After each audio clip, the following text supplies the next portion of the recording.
Just bear with us 1 second. Dr. Steele will be right back.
All righty, good evening, everybody. Thank you for your patience.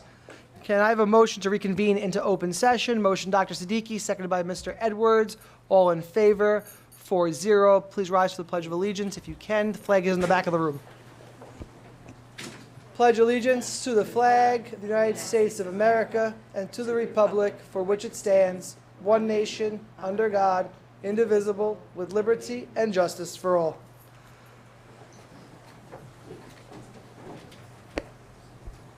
May I have a motion to approve the minutes of the October 17th, 2024 meeting? Motion, Mr. Edwards, seconded by Dr. Siddiqui.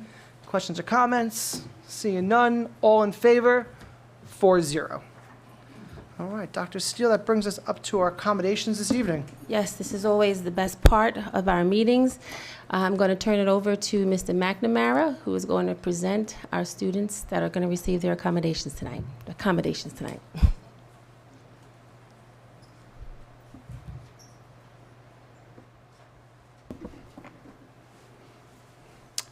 Thank you, Dr. Steele.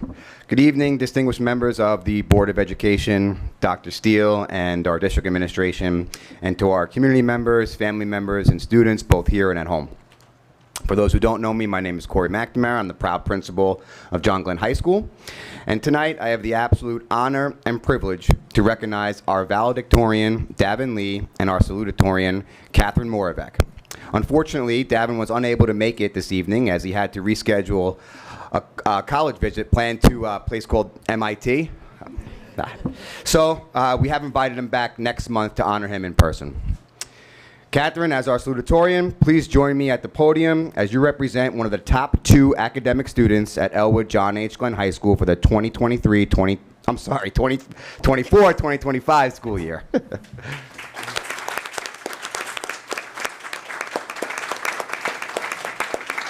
Okay? Sure, yeah. So I have a few things I want to say about you. Catherine has taken the most rigorous course load that we have to offer here at John Glenn and will finish as an AP Scholar with distinction, completing 17 AP exams, 4 of which being self-taught and completed on her own.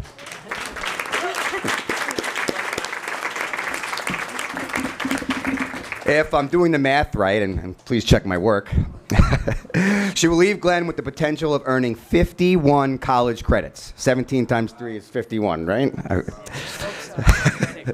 Yeah, I hope so. We're not there yet, but I believe your track record stands for itself.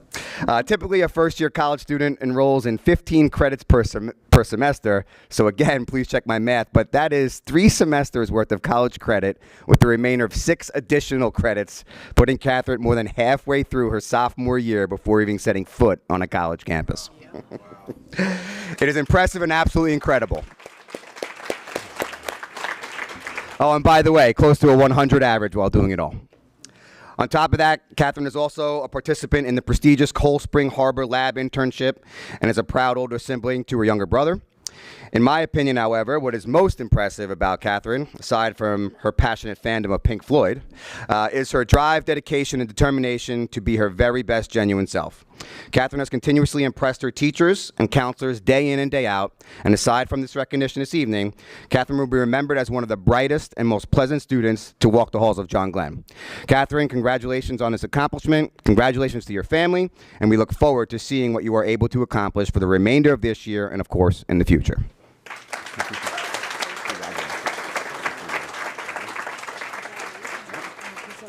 Oh, I forgot also you have a citation here from Assemblyman Steve Sturm, as well as our certificate from the Board of Education. Okay. You want to come take a picture? Yeah, we're on the front.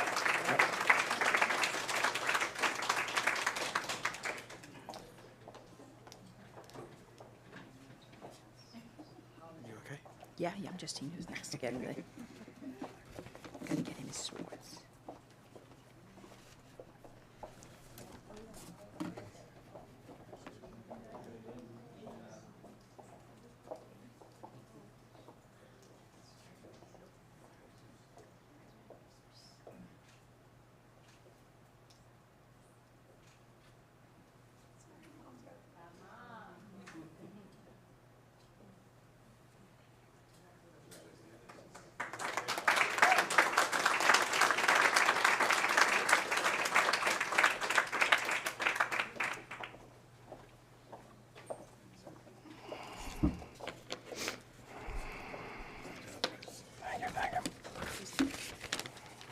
Commended student, Demetrius.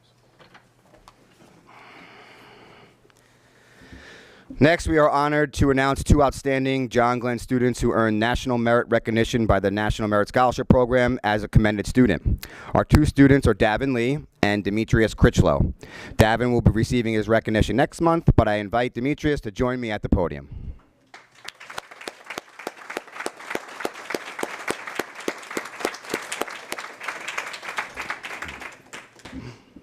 If you're not already aware, the National Merit Scholarship Program recognizes the nation's most outstanding high school students based on their PSAT scores. To be named a commended student places Demetrius among the top 34,000 scores on the PSAT out of over 1.5 million test takers. And this is a testament to his dedication, hard work, and intellect. This accomplishment is a source of great pride for our school community and, of course, Demetrius' family. He has consistently demonstrated a passion for learning, a commitment to excellence, and a drive to succeed, as evidenced by his overall GPA being above 97. His accomplishments do not stop there. Demetrius is a talented musician in our orchestra, Wilson Tech attendee in the field of architectural design, and an active member of our Hooks for Happiness Club. Demetrius is described as by his teachers as a person of outstanding character, someone who is soft-spoken, extremely talented, determined, and someone whose everyday actions serve as a role model for others. As you embark on the next chapter of your journey, I have no doubt that you will continue to excel and lead by example that you have set here at John Glenn High School. Congratulations again to Demetrius and his family on this well-deserved recognition.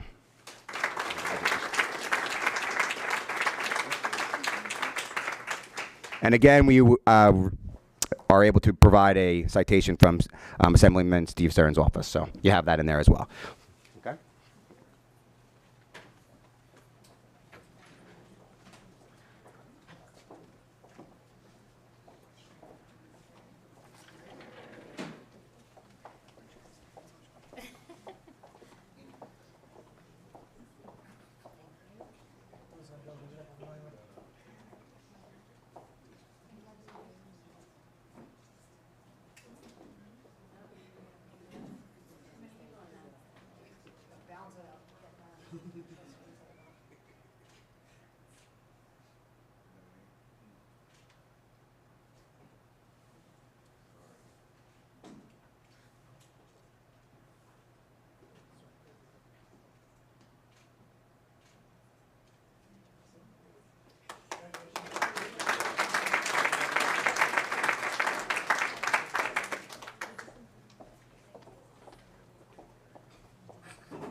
On October 29th, the Town of Huntington Women's Service Division honored 5 young women who have made a contribution to their school or community through the Social Justice Ambassadors Program. John Glenn High School was the only school to have 2 students honored and recognized with a scholarship, and those 2 students are Casey Alfaro Contreras and Christine Felix. Will both of you please join me at the podium?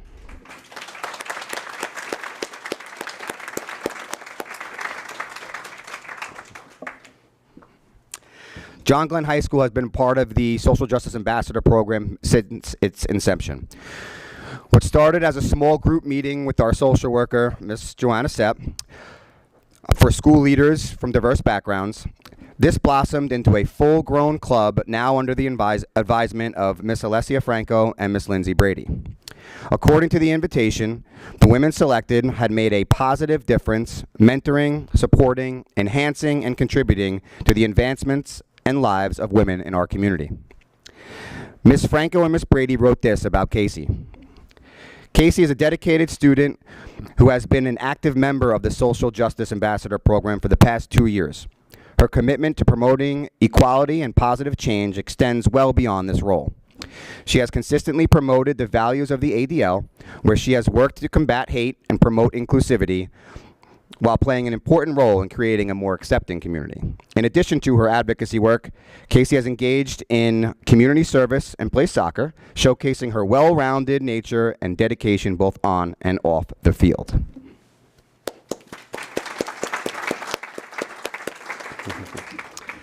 Christine is a dedicated and passionate student who has been actively involved in community service and leadership roles.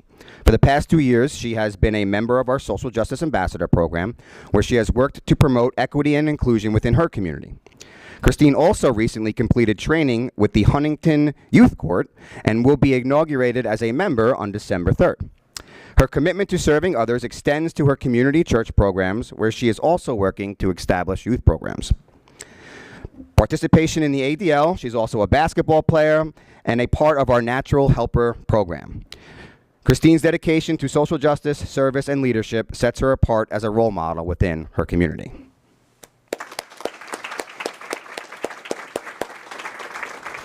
As I'm sure you will agree, we have 2 amazing young women here this evening worthy of recognition for the collective efforts within our Elwood community and beyond. Girls, have fun tomorrow at Hauppauge High School, where you and your fellow members will attend the Compassion Without Borders conference to spread even more advocacy to your peers from across Long Island. Congratulations to you both, and I look forward to working with you more in the near future.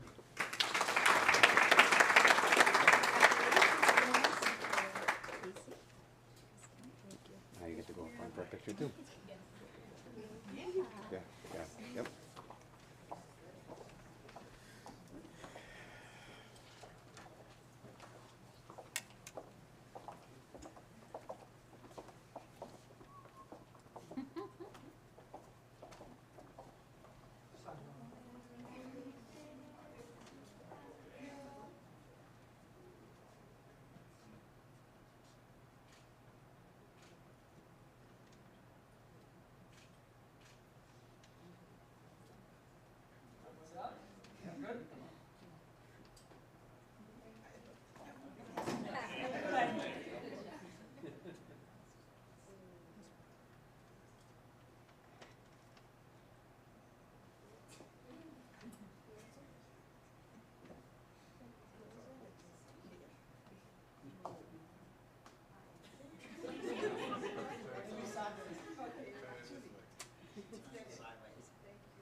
Good shots.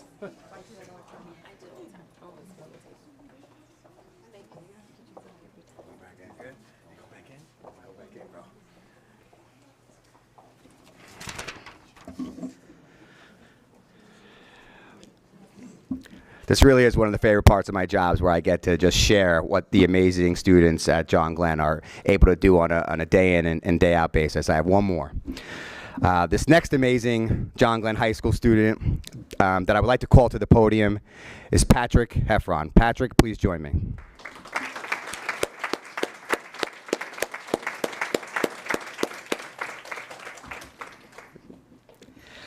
Patrick was recently selected to participate on the New York State Education Department's Youth Advisory Panel.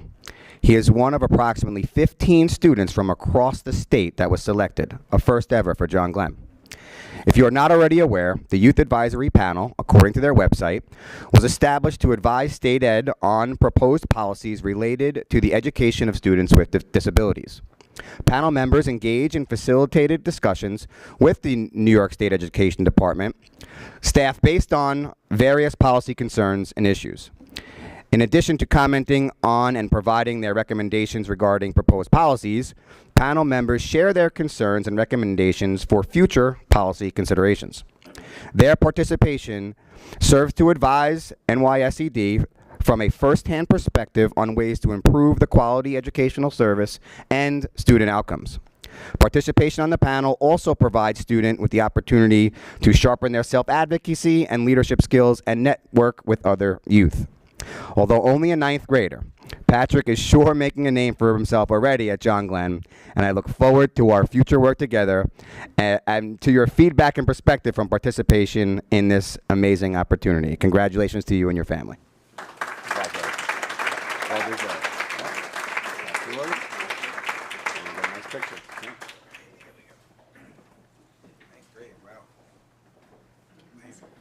Great. Wait to see you. Yeah. Oh, shoot me president.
Yep. All right. So the lovely lady that just took the last picture is also not only our all-school president and our student liaison, but she's also Patrick's cousin in the senior grade. So that was what that special picture was. Not often both family members are here. So, and with that, we have Ms. Carolyn Weiss here to give our student liaison report to the Board of Education.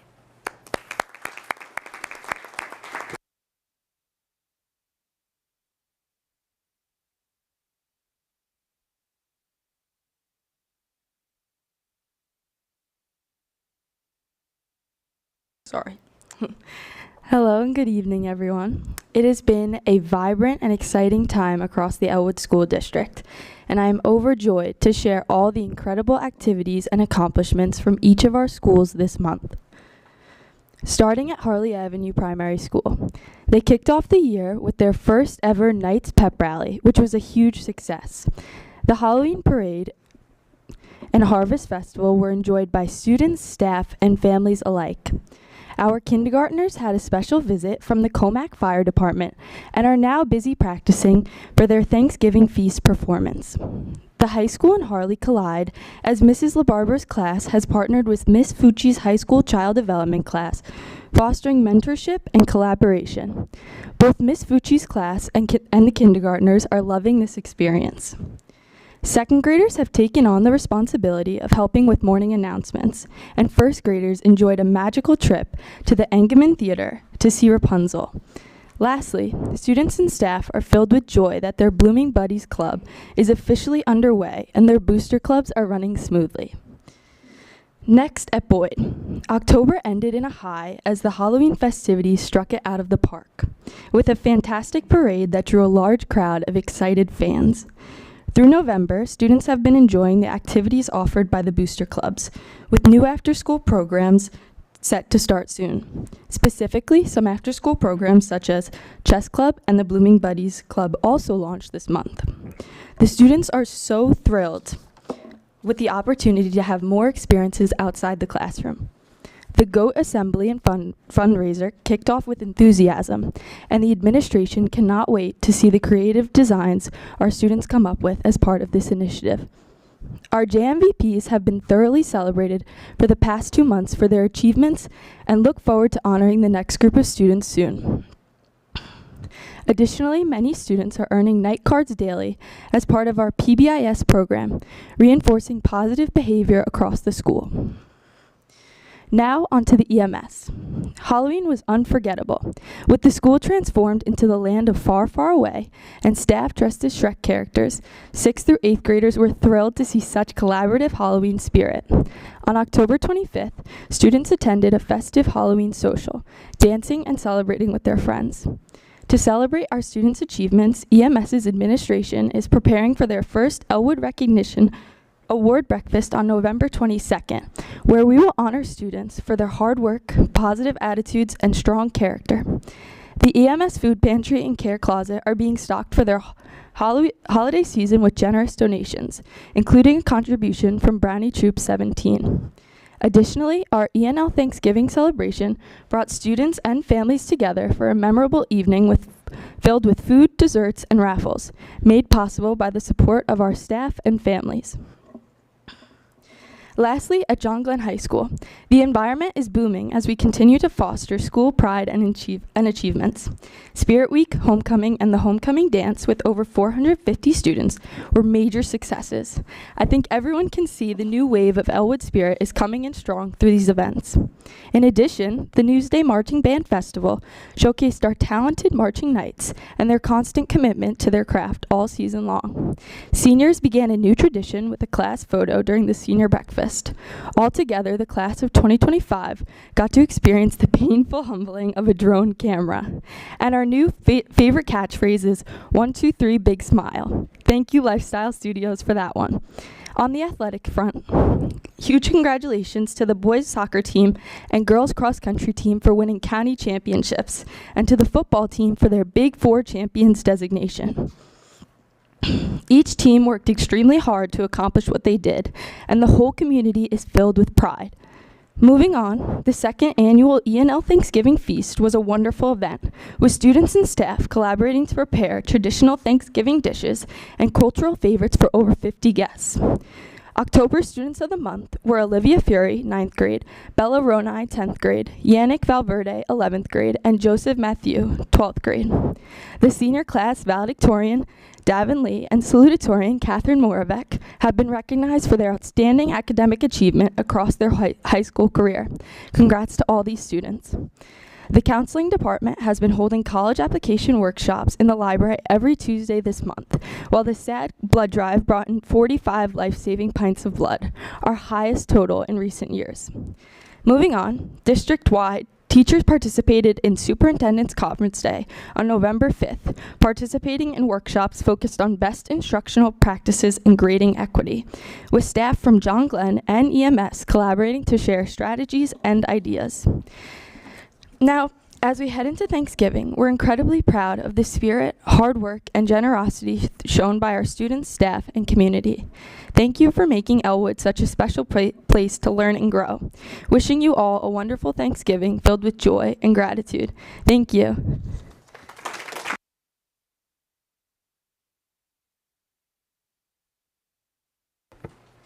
Thank you, Ms. Weiss. As always, you did a wonderful job articulating and sharing out with the board and our community all the happenings that are going on in our school district. So thank you for doing so. And to dovetail off of your spirit of Thanksgiving, I want to say on behalf of the Board of Education, our district administration, the community, we're thankful for you guys. We're thankful for the students, and that's what we're here for tonight. The best part of our agenda is to honor you. And I hope when you guys were all up here and you were being honored, I hope you had the opportunity to turn around and look at your parents' faces.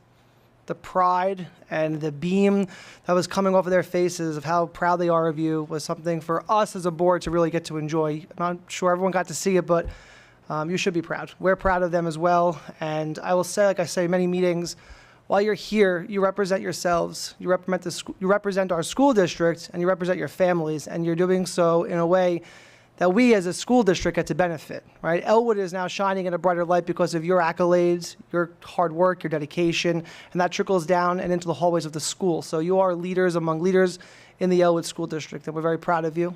And with that, we're thankful for you this time of year and always. So we're also gonna say, at this time in the agenda, we will dismiss you if you'd like to go home and do your homework and keep up with all of your accolades and things that you need to do, so you can depart if you would like to. We'll give you guys a few minutes to do so with the families if you'd like to. You're welcome to stay.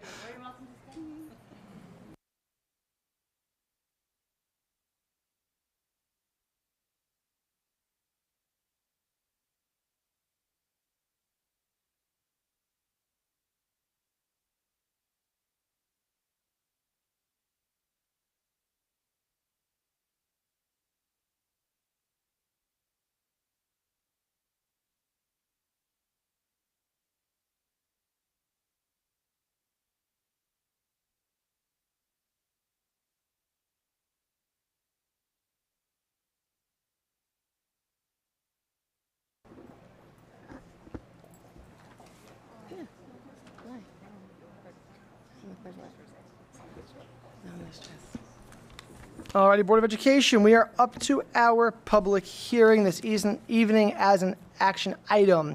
May I have a motion? Later in the agenda, superintendent report. Yep, much later. It's okay, it's okay. Yep, I wouldn't forget. So we need a motion to open the public hearing. Motion by Mr. Edwards, seconded by Mr. Scarola. All in favor, 4-0. This public hearing is to provide the community with the final version of the Smart Schools Bond Plan before it is submitted to New York State Education Department. Is there any residents in attendance tonight that would like to speak to the public hearing this evening? Seeing none. No? I'd like to make a motion then to close the public hearing. Can I have a motion? Motion, Mrs. Scrollis, seconded by Dr. Siddiqui. All in favor, 4-0. So we can go ahead and submit the public hearing portion for the Smart School Bond. Ms. Marks, thank you. Perfect. Now, Dr. Steele, up to the superintendent's report. Thank you, Mr. Tomio, and good evening, everyone. It's always a pleasure to share some updates with you. I'm going to start with the high school guidance department. Our guidance office has organized and hosted an on-site admission event on Thursday, November 7th, and 10 colleges participated, and Elwood had 56 acceptances. Our students earned a total of $425,000 in scholarship funds, and ultimately this gave each student an incredible opportunity to receive immediate admissions to their prospective colleges, so we're excited about that. Yes. Also, Mr. Kilkenny and students from the high school's Best Buddies Club and Unified Sports teams participated in the Special Olympics Unified Youth Summit at Sayville Junior High School. The goal of the event was to bring students with and without disabilities together to educate and inspire them to become active participants in making a difference within their schools and communities. Students learned about how to make their schools more inclusive for everyone.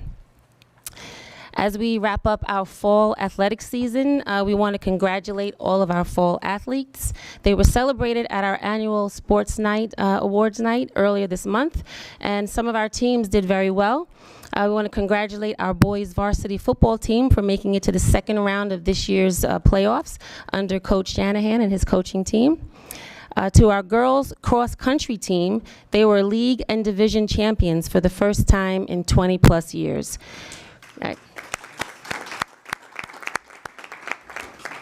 From that team, we have Sloan Hinkie, who placed 27th out of 120 runners in the Class B championship, and Coach Zaccoli was named Division Coach of the Year. So congratulations to them. Congratulations to Gavin Fazal, who is now one of the top 15 golfers in Suffolk County. So he finished very well this season. Yep. Davin Lee, who we've heard a lot about tonight, he was also News 12 Athlete of the Week, which aired on Friday, November 12th. It highlighted his many accomplishments as a musician, an athlete, a scholar, and as homecoming king. So very nice, a very nice article. I think it's airing on YouTube if you want to catch it. And of course, as mentioned, our boys varsity soccer team, who are now the Suffolk County champions, and also finalists for the Long Island Championship. This is their first Suffolk County Championship since 2007. So congratulations to the team, Coach Lou Hanner, and all that were involved. Well done. Keeping with athletics, we also acknowledge some students and their athletic signings this week. These students, their academic and athletic achievements will allow them to compete at the NCAA college level. Joseph Mamalito committed to SUNY Farmingdale for basketball. Matthew Triolo committed to the University of Delaware for lacrosse. Evan Creeder committed to SUNY Binghamton for swimming. And Ethan Levy committed to SUNY Geneseo for lacrosse. So great job to them, to their parents. There was a nice ceremony at the high school the other day, which was a nice event to attend. And lastly, congrats to the following teams: JV girls soccer, JV boys soccer, varsity girls tennis, JV football, modified girls cross country, modified football, modified boys cross country. They were all honored by NISFA and Section 11 for best exemplifying the spirit of sportsmanship during the fall season. And that speaks volumes to the characters of these students. They represent us well. Of course, we want to take a moment to thank all of our veterans. We celebrated Veterans Day this month, so a special thank you to all of them for their service that they do, their selfless duty to our country, so thank you. And as we move into the holiday season, we're looking forward to Thanksgiving celebrations. As mentioned, our E&L department hosted wonderful Thanksgiving nights. It was great. We had wonderful turnouts for both. It was nice to see our families attend and share a meal together. And some families were able to take food home at the end of the night, which was also a nice treat. We're also looking forward to what we know will be a wonderful performance by the kindergartners tomorrow at Harley Avenue. We're looking forward to seeing what our new Knights will bring to the performance.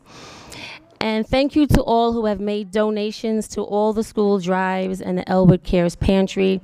There was one notable donation from Girl Scout Troop 17, who collected and donated 10 bins of food to the Elwood Pantry. So well done, girls. What a great example of the giving spirit for us. And just as we look forward to Thanksgiving week, I hope we can all take some time to reflect on all that we have to be grateful for. There are so many people out there who may not be as fortunate as we are, and there are some that may look like things are great on the outside, but you never know what people are going through. So the struggles that they face on a daily basis. So my hope is for us to focus on the positive things in life and to let that be the driving force to our individual health and happiness. So on behalf of the entire Elwood staff, I want to wish you all a very happy and healthy Thanksgiving. Thank you.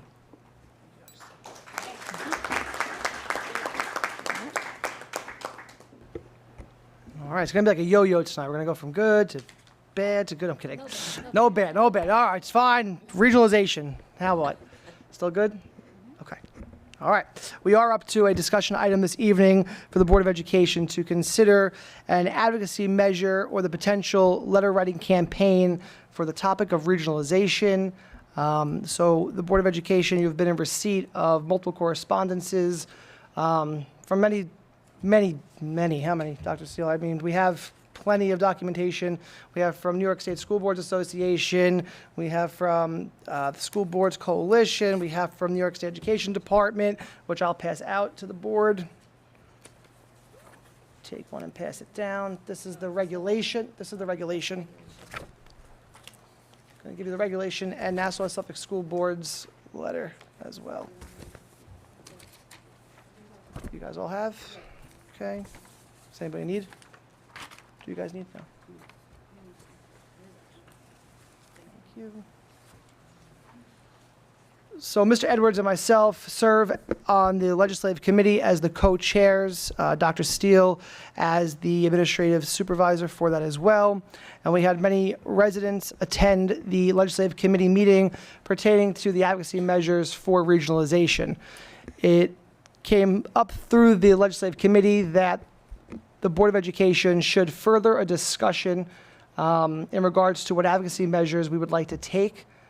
There has been times that the legislative committee has written a letter from the legislative committee.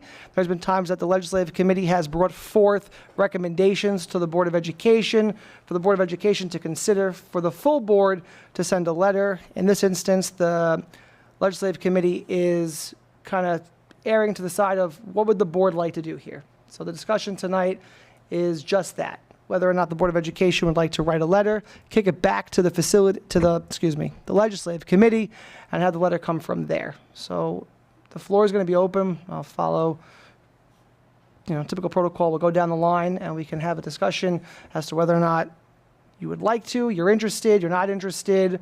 And Ms. Marks, if you could just take a couple notes to help us formulate what a letter may look like in the event that the board would like to draft something for consideration for Dr. Steele to send out on our behalf. Thank you.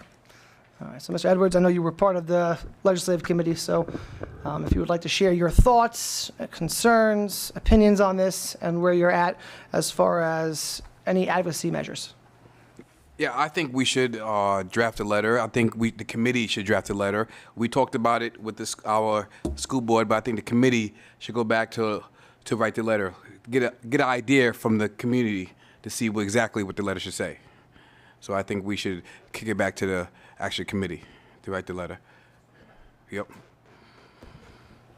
Okay. I know you were part of the committee. I'm going to push back on you a little bit, and I apologize for doing so. But the time period for public comment for a letter is very quickly approaching. So I think at this point in time, the committee, they're looking for the board to take action. I don't think we would have enough time to have another meeting with the legislative committee to then draft a letter, to then give it back to the Board of Education for their consideration. So I think tonight we're looking for whether or not we want to give the district marching orders. So if you could just touch upon that, please. Yeah, well, I do understand that. I do understand that we think that time is an essence to this, and now I'm thinking we should write the letter for the school board. You're right, because we did talk about how we're under time crunch, and maybe we should write the letter, and then also get opinion, but we should write the letter as a board. You actually are right, because we are under the time crunch. So I do agree with that as well. Great. Thank you, Mr. Edwards. Mr. Scrolla. Thank you, Mr. Tamio. I agree. I think regionalization, although it sounds great, and the way they're promoting it makes it sound like it's a wonderful idea. In my opinion, it's not a wonderful idea. What they're going to do is make us work with other school districts. They don't tell us who we're working with, how we're working for it, who's paying for what. And they only asked Long Island schools to participate in this. They did not ask the Big Five, which include Buffalo, New York City, Rochester, Syracuse, and Yonkers, which doesn't sit right with me as well. Our school district is very unique and diverse, and the needs of each district are unique. A one-size-fits-all approach undermines the ability of local school boards to govern effectively in the best interest of their communities. I believe that New York State should slow down and work with districts across the state to ensure that all perspectives are considered. I also am not a fan that this is an emergency action item. It's not an emergency at all. Our school districts on Long Island are thriving. So I support us as a board writing a letter because it needs to be sent in by December 6th. So I wholeheartedly support our letter opposing regionalization. Thank you. Thank you, Mr. Scrolla. Dr. Siddiqui. Yes, thank you. I would first like to thank the Legislative Committee and all of the community members that attended. It is so important to get feedback from our community regarding these decisions. So I wanted to make sure that we give appropriate comment to the community members that came. And I would really appreciate the Legislative Committee bringing it back to the board, because, you know, legislative committee does have the action to write a letter on their own behalf, the legislative committee, but I do appreciate that the entire board was asked. So thank you for including the rest of the board. I wanted to also make mention of the Nassau Suffolk School Boards Association letter. I also agree that we should write a letter as a board. I also agree that the emergency stipulation from the state is questionable, how it came about. So I think that we should be writing a letter stating that even though regionalization could benefit some, we have to be cognizant of how it will affect our own district. And there was a few points that the Nassau Suffolk School Boards Association made in their letter. I'm not sure if we can, or we have ability to post it or anything, but maybe we can post it at some point, or it's online available. But I just wanted to read one of the things that I thought was very important to perhaps include in our letter.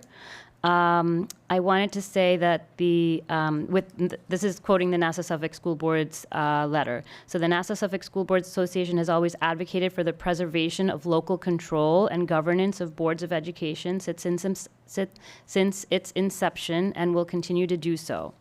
While regionalization offers potential benefits, it is crucial to safeguard local control. Decisions regarding educational policies, resource allocation, and curriculum development should remain in the hands of local school boards. Eroding local control can undermine the unique needs and values of individual districts, leading to a one-size-fits-all approach that may not serve the diverse population of New York State. And then there's another quote that I wanted to include as well. Equitable resource allocation. So concerns have been expressed regarding the potential for one district's resources to be prioritized over another's in a regionalization plan. And it is vital to ensure that shared services and resources do not reduce one district's resources over another. While I agree that perhaps regionalization or knowing what other districts are doing would be sometimes beneficial to a district like ours, because we are a small district, we're coming towards, you know, our budget season, and we may need help from other districts surrounding. But I think that we really need to ensure that we are in control of some of those decisions and measures. And that's it. Thank you. Great, thank you. I do have a letter from Mrs. Weiss, which I know I have. Give me 1 second, sorry. Thank you. Oh, I have it right in front of me. Hello. All right, Ms. Weiss is unable to be here this evening due to a family emergency. And this is her thoughts on regionalization, so I did want to share that with the community, as this is an important discussion item of the Board of Education. I'm opposed to emergency regionalization regulation proposed by the New York State Department of Education and in favor of signing a letter as a Board of Education member for the following reasons. Lack of emergency in the emergency regulation by New York State Education, inadequate justification of emergency. For an emergency regulation to be valid, it must address an urgent and unforeseen situation. The New York State Education Department has not demonstrated why immediate action is necessary, nor why traditional regulatory processes cannot be followed. There has not been any input from your locally elected Board of Education members to have any voice in the process. The use of emergency regulations bypasses regular public input and legislative review. This raises concerns about accountability and transparency, as well as the potential for such measures to set a precedent for unnecessary executive action in the future. The regulation, Section B1, is clear. It is a mandate that all school districts, minus the Big Five districts, must abide by or lose funding by the state. Loss of local control. Regionalization will reduce the ability of our school district to make decisions that reflect our unique needs, values, and priorities. And 2, inequity and resource distribution. Under this regulation, BOCES will have control over our district, including how our tax dollars are spent, and those dollars will be redistributed outside of our district and determined by BOCES and their perceived needs. This could lead to an uneven distribution of funding, facilities, and educational opportunities for Elwood. You elect your Board of Education members to represent your voice and community's best interests. This regulation takes that voice away. Sincerely, Deborah Weiss, Elwood Board of Ed trustee and vice president. So if that could just be on the record from Ms. Weiss in her absence, she wanted that to be shared. We hope everything with her family is okay. So it sounds like the Board of Education does want to write a letter. There's definitely the will of the board to write a letter. It just comes down to what we would like the letter to say. I will say that just looking at the regulation and Part 124 of what they're looking to kind of add to the regulatory guidelines in education, they highlight the background information as such. Student access to high-quality education opportunities. No one asked Elwood how we're doing. No one asked us how our student access is. Fiscal constraints, the budget limitations, they make it challenging for districts. Elwood has limitations and constraints, but the regulation doesn't speak to how it's going to help Elwood.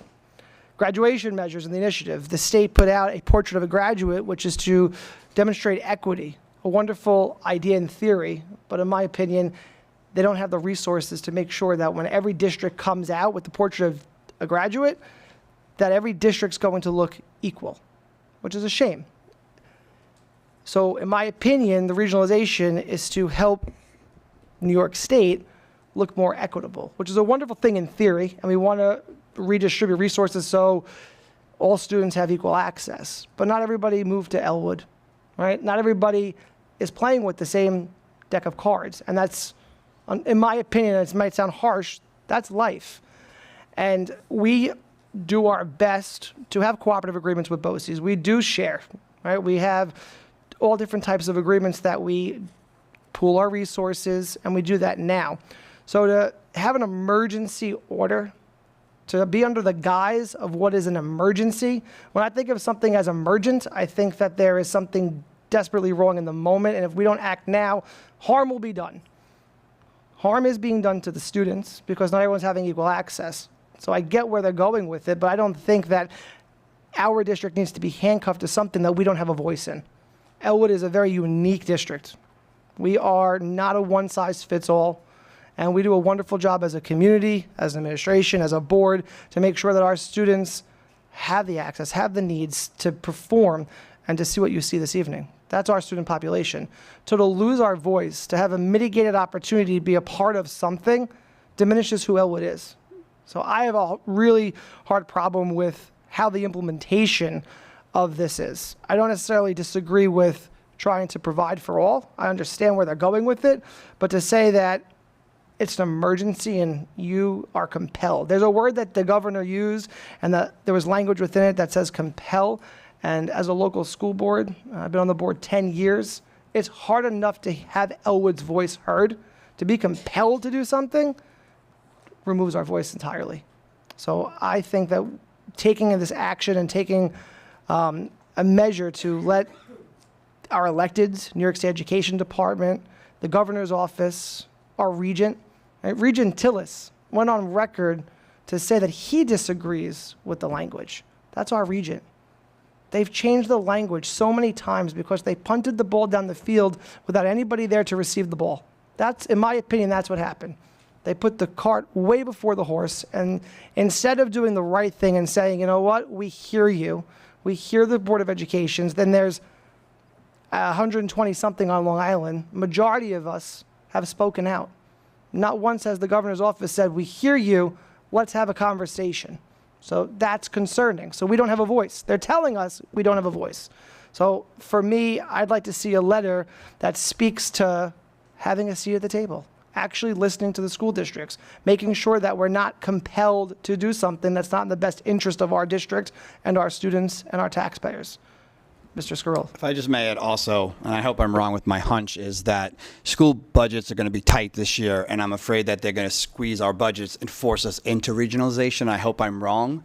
So, you know, most of us sat on a Zoom the other night for board members to explain what regionalization is, and we asked the question, if we don't want to participate in regionalization, can we opt out? And their answer was, oh, yes. So if, let's say, Harborfield says, oh, can we send some kids over to your science class? We can say no. I don't believe that. I think there would be repercussions if we didn't participate. So that's another reason why I think this letter is super important. For being a small district, we are mighty and we offer so much for our children, and I don't want us to lose any of that. Dr. Siddiqui? Yes, thank you. I mean, I agree that we should have a seat at the table. I think that should be in our letter. I think that in the Nassau Suffolk School Boards Association letter, which I thought was really well balanced, well written, they did mention it can only be through the engagement of all stakeholders, including boards of education, administration, educators, parents, and community members, that any initiative can be successful. Stakeholder input can provide valuable insights into the specific needs and priorities of each district, fostering a collaborative environment that promotes shared ownership of the decision-making process. And I think that's really important to kind of hone in on. We want local control. We want to collaborate, but we want to make sure that we have our district's best interest. But where we can help, we're happy to help. And where we can receive help, we're happy to receive help. But it should be with our community's input and our school's input. And I'll continue, I'll harp on one more thing. Part of the proposed amendment, they say that this plan is designed to improve student opportunities and operational efficiencies through shared resources and must include initiatives for enhancing educational opportunities, strategies for operational efficiencies, mechanisms for ongoing evaluation, and other information as required by the commissioner. It then turns to say this would result in 37 plans, one for each supervisory district. So Elwood is no longer a district. We're under the ownership of one of these 37 supervisory districts. So we essentially, our cohort, our area, our cluster is going to be ran by BOCES. I don't see how that benefits Elwood. People at BOCES don't know Elwood. They don't live where we live. They didn't grow up in this community. They don't know the families and the diverse needs that we have in Elwood. They don't know our financial constraints. They don't know that we don't have commercial tax base. These are things they're unaware of, but they're going to kick us to a supervisory district to oversee us. I have a hard time with that. So, Dr. Steeke, I agree. I feel there are some wonderful things in the Nassau Suffolk School Boards Association as far as balance. Personally, I'd like to, if we do work off of that letter a little bit, I would like to see stronger language in regards to the emergency regulation. I'd like to see harder language about our uniqueness as Elwood and how this could have a detrimental effect on our district and taxpayers, and particularly our students. And I definitely would like to voice the loss of our local control, because if we lose our voice and our seat at the table, we lose the identity of Elwood. We are not, the only thing that makes Elwood Elwood is our school district. That is all Elwood is. There's Greenlawn, Huntington, East Northport. We're not really a town. Elwood's a school district. So take our voice away, you might as well take the identity of the Elwood community away as well. So those are my recommendations, to have strong language at least pertaining to those three areas. Yeah, I think if we use that as a guidance and then kind of, I agree that we should have some stronger language regarding local control and, our budgetary constraints that might be hurt if we were to have to listen to people that don't know us as well as we do. But I think we should have like cooperation also. We can find balance. So I think Dr. Steele, and board, please correct me if I'm wrong, clearly there's a wish for advocacy. Clearly there's a wish for a letter to be sent in a timely manner before the closing of the window that's open. The legislative committee, Mr. Edwards can attest to, there was a member on the committee, Ms. Kern, wrote an opposition letter as well that yourself and the committee was in receipt of. Also has very pointed language to speak to some of the concerns that we have. So if we can look at that letter, this letter, there's the Coalition of School Boards letter, and there was one more. We saw, correct, Smithtown School District also sent out a letter. Many school districts sent out a letter, but if we can look at that one in particular, the board has seemed to find interest in the way that that letter was articulated. So if we can put something together, have that drafted, and then as a board, we can send that out, please. All right. Also, the community, you can write your own letters if you're opposed regionalization. You have to have them sent out and received by December 6th. Anyone's allowed to write a letter at this time. Public comment will close on December 6th. So if that's something you and your family would like to do, you can send as many letters as you'd like. Thank you. in addition to sending the letter to New York State Education Department, I recommend to the Board of Education that we send this out to all of our local electeds, our assemblymen, our state senator, our regent in particular. I think he has the best seat at the table. That's who's going to eventually vote with the commissioner whether or not this Part 124 gets approved or amended. So I think trying to get a letter in front of him to let him see our distaste of what's going on is also important. Any objections with who to disseminate the letter to? Mario Matera already wrote a letter as well, but I think we hit every local official as well. Yes, agree. We should have our local elected officials CC'd on that letter as well. Perfect. Mr. Edwards, in agreement? Okay.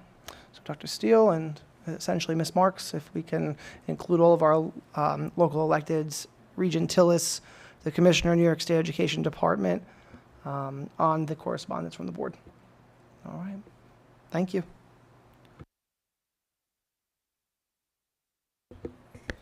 All right, that brings us up to our residents' remarks, and the residents' remarks for the first residents' remarks pertains to items listed on the agenda.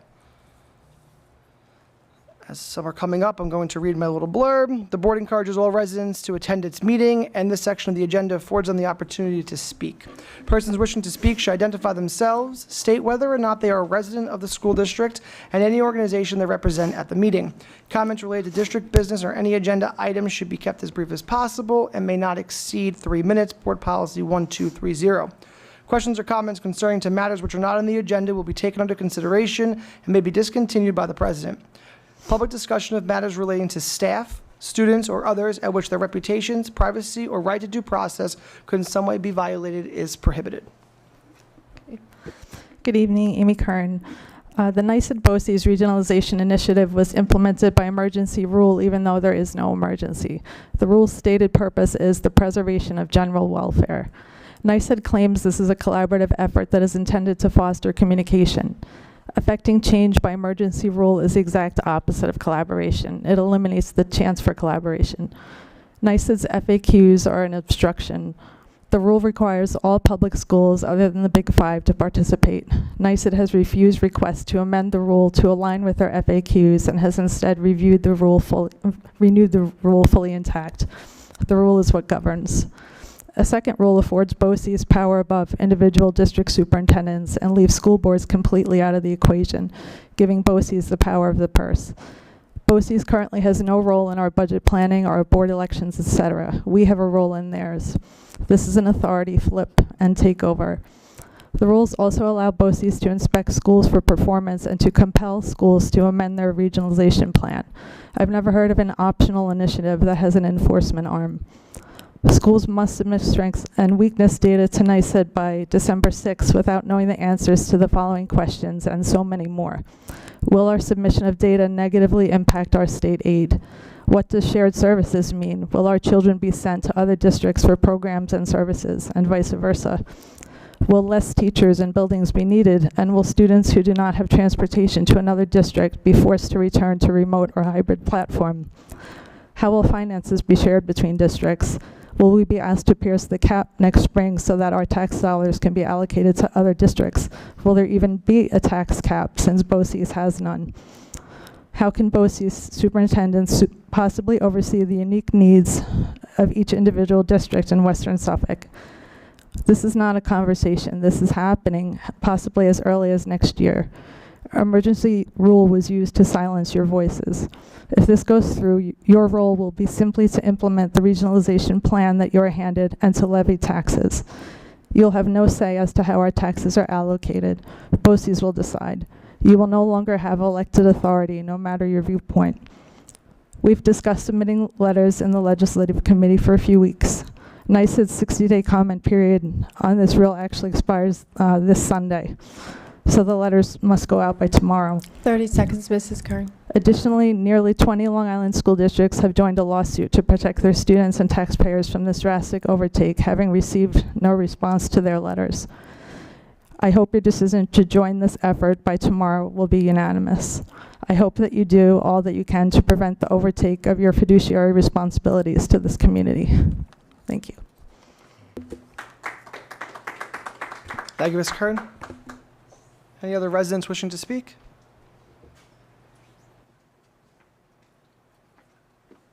Good evening, Andre Berknell, resident and guy who sat in on the legislative committee meetings. I want to echo what the board was saying. It seems like the state is implementing this under an emergency declaration without necessarily defining, at least not defining well enough what the emergency is. If we can't define an emergency, then everything can be defined as an emergency. It's just playing with words. I echo Ms. Kern and the rest of the board. I ask you guys to please write the letter and write it soon, especially if the comment period is ending as early as Sunday, which means tomorrow. I also wanted to just, I was a little bit confused. As I said, I sat in on the legislative committee, and it sounded like we were on the same page. And I don't know if you guys can address this after the comment period. You know, I'm trying not to rain on any parades, but the letter that was sent out by Dr. Steele via Parent Square on Tuesday seemed to, and maybe it's just, maybe I didn't read it closely enough, it seemed to go in a little bit of a different direction from what I understand from the board. And if possible later on, if we can get some clarification on, is there a different viewpoint between Dr. Steele, the superintendent, and the board? And because it almost sounded like from Dr. Steele's letter that it was not, none of these things were going to be mandatory. It almost sounded like the state's language. And so, again, at some point tonight, I would ask if it's possible to have that clarified. So. Sure, I'll address that right now, Mr. Berknell, and thank you so much for being a part of the legislative committee. Dr. Steele's letter was informational in nature. It was not to take a position on behalf of the district. It was to be informative and to give the community the understanding of what regionalization was, what's going on, and to give the resources available for community members to look into it for themselves. In no way was she trying, and Dr. Steele, please speak for yourself if you want to jump in, to sway or posture or take a position. It was meant to be directly informational in nature for the community.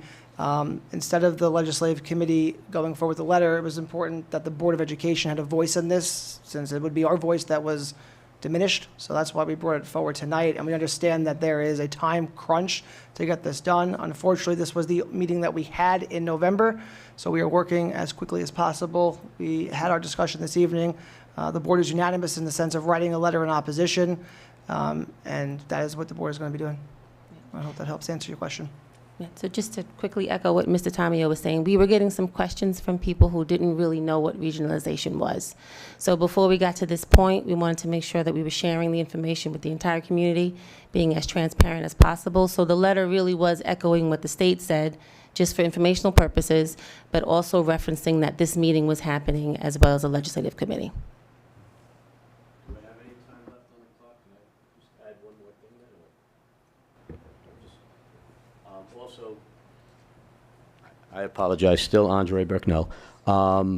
There was also a letter that went out, and I don't know if you guys saw it, that was signed by many different board members, including Debbie Weiss. And I would add, that letter seemed to have some appropriate language in response to this, and I was going to ask if you as board members would be also willing to sign on to that. So, all right. Do I hit this button after I'm done? Thank you, Mr. Berknell. That was the letter that I referenced before, the Coalition of School Boards. Ms. Weiss did sign on to that. So if any board members would like to join on that advocacy effort as well, you can sign on as an individual board member. That's available to all of us. Any other residents wishing to speak? Seeing none. We will move on from residents' remarks to our presentation regarding K through 8 iReady data and academic updates from Dr. Hood, our Assistant Superintendent for Curriculum and Instruction. Dr. Hood?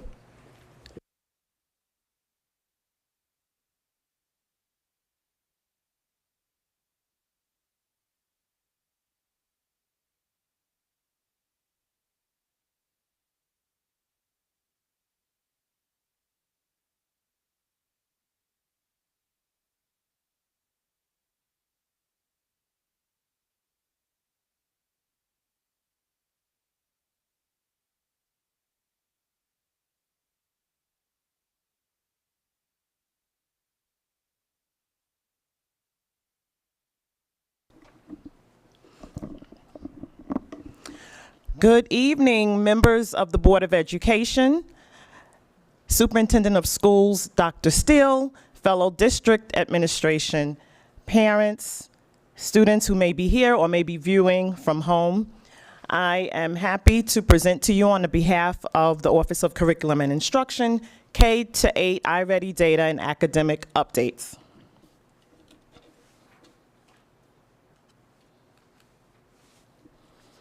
iReady is a universal standardized assessment used to measure a student's performance against specific skills in New York State grade level standards in mathematics and reading. The assessment adjusts the level of difficulty of questions based on a student's response.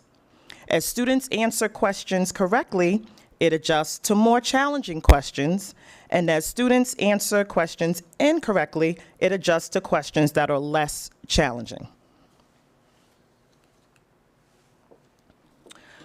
What is iReady? I explained what iReady is.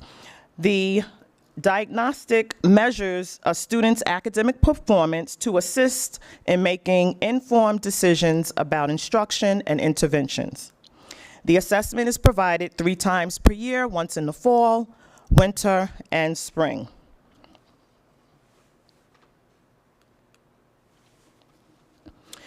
This slide provides an overview of our district-wide performance in reading and mathematics for grades K-8.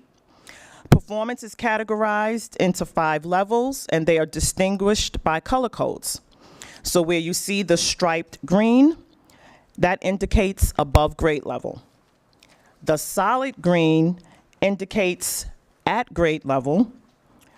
Yellow indicates 1 grade below grade level. Red indicates 2, and striped red indicates 3. Our iReady diagnostic data shows significant growth across the district. In mathematics, we achieved a 35% increase in proficiency from fall to spring, representing our greatest area of growth. Similarly, in reading, we saw a 28% increase in proficiency. Additionally, we observed a substantial decrease in the percentage of students performing below grade level standards. The most marked improvement was in the 1 grade below category, with a 28% decrease in students falling into this group.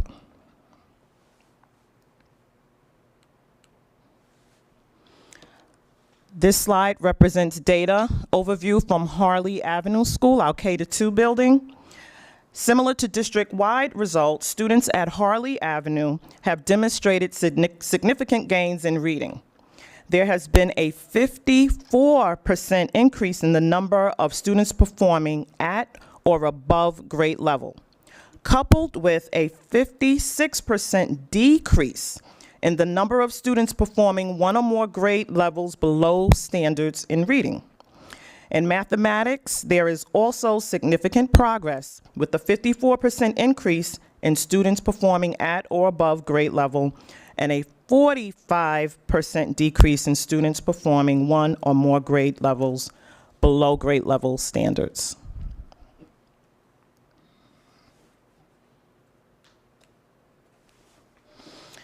At Boyd Intermediate School, our grade 3 to 5 building, we also noticed significant gains in reading and math, with a 25% increase in students performing at or above grade level in reading, and a 14% decrease in students performing 1 or more grade level below grade level standards. In mathematics, we noticed a 39% increase in students performing at or above grade level standards, and a 38% decrease in students performing 1 or more grade level below grade level standards.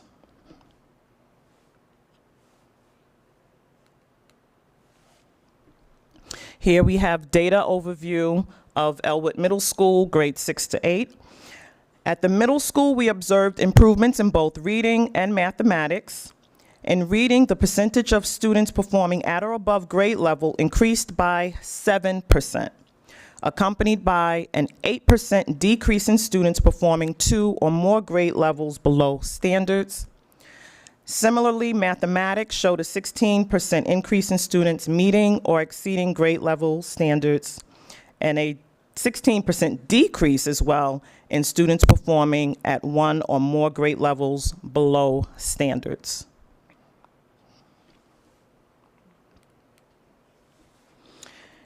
Here we have comparative data representing national norms in reading. Each year, or every few years actually, national norms and rankings are determined using a representative sample of students across the country. This year, our students outperformed peers, both statewide and nationally, in reading, achieving a 15% increase in the number of students performing at or above grade level, as shown by the graph.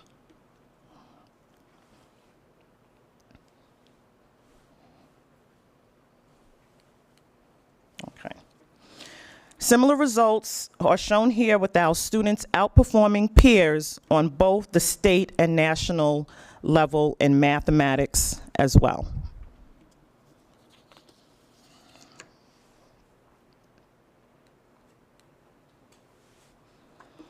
This slide represents a sampling of some of the programs and supports that have significantly contributed to the positive outcomes we've achieved, as shown during the data presentation.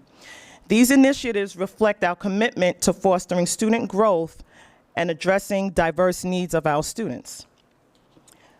The oral reading fluency assessment, which we introduced this year, strengthens foundational skills by improving students' accuracy, rate, and prosody, which basically means their expression, their intonation, their pitch, which are essential for building comprehension. When students are able to demonstrate fluency, then they can really spend more time dedicated to making meaning of what they are reading. So it strengthens comprehension. Through our mentoring initiative, at a teacher mentoring program, students have the opportunity to connect with multiple teachers. They are paired with teachers who are not necessarily their assigned classroom teachers, and these relationships provide additional academic and social emotional support as students are provided with multiple touch points to engage with other adults. Through community circles that provide inclusive spaces to proactively build positive classroom culture through relationship building, constructive discussions, and they also serve to strengthen social emotional well-being for our students. These practices have been shown to be instrumental in improving student engagement, as well as supporting academic achievement. The IST, or Instructional Support Team, brings collaboration among teachers, administrators, and PPS support staff to discuss student progress and develop targeted, data-driven interventions that address the needs of individual students. Our AIS, or Academic Intervention Support, provides customized instruction to students requiring additional support to develop proficiency and meet grade level standards. Interventions are specifically designed to close learning gaps and can increase or decrease in intensity and duration based on the instructional needs of the student.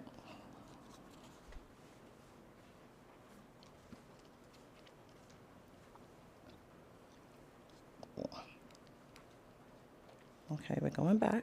We don't want to go back. I'm going to go forward. This slide represents enrichment and enhancements in programming that are in place. Our students are actively engaging in hands-on learning experiences that tap into creativity, development of problem solving, and critical thinking skills. Enrichment notebooks have been introduced this year. Students are able to set personalized goals, enrichment goals, track their progress, and reflect on their learning through journaling. This process nurtures self-directed learning and helps students begin to take ownership of their learning and growth. And we always desire for our students to live in that space. Students are also conducting basic research on topics of interest and sharing their knowledge with classmates through the creation of podcasts.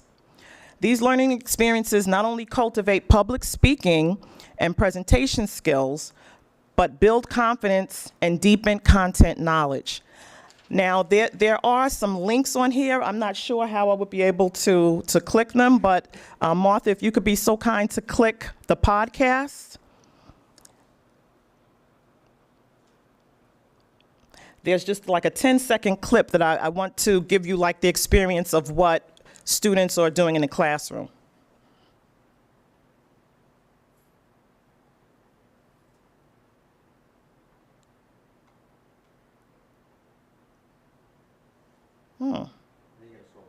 Yeah, you got to scroll down. I think the play button is underneath. There you go. This is Rachel from Miss Riley's class. Welcome to our podcast, Elwood Digital Nights. Today we'll be doing episode 2. Episode 2 covers cyberbullying, how to respond to cyberbullying, standing up to others online. So that was a podcast that was created on internet safety that students are engaging in. How amazing. Inspire Science program, the new program that we have implemented, engages students in hands-on phenomenon-based learning, focusing on real-world phenomena. It encourages curiosity and deepens understanding of scientific concepts. Students actively explore through hands-on experiments, collaborative projects, and inquiry-driven lessons. Students are empowered to think like scientists and make real connections between theory and practice. There are a few more links on there, but to save time, I'm just going to move forward.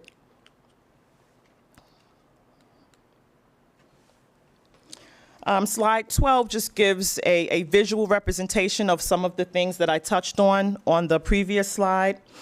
Through the Book Creator program, students are able to strengthen literacy skills in creative and engaging ways by creating stories, comic strips, and learning story elements. And those images are shown to the bottom left of actual creations from our students.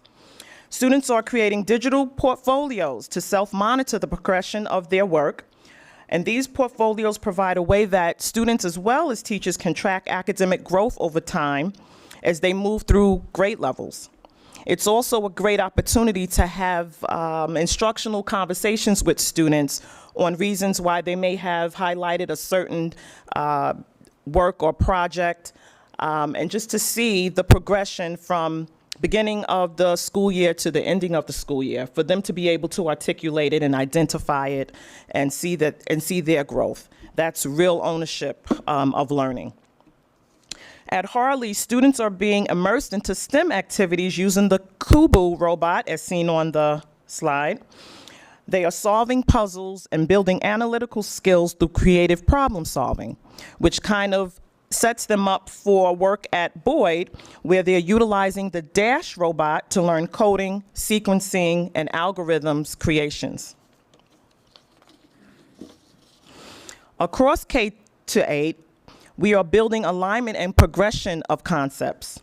There's strategic alignment of financial literacy concepts across grade levels. So for example, at 5th grade, students are exploring entrepreneurship by designing ideas for food trucks and creating commercials to market them while learning the basics of financial planning, income, expenditures, and profits. At the middle school, these foundational skills are then transferred into a financial literacy course, which was just presented this year. This is the inaugural year for the financial literacy course for students at the middle school level, where they are delving deeper into budgeting and learning about credit cards, checking accounts, and some of the executive functioning skills that we speak about, just life skills that we all use, we all need, and could find helpful. that crosses then again over to the high school. The process continues and culminates into the Essential Literacies course, which is the inaugural course this year as well, where students refine and expand their understanding of financial management, preparing them for life beyond graduation. So these are some of the things that we are engaging in the district to provide intervention as well as enrichment, and it's all data-driven based on what was presented this evening.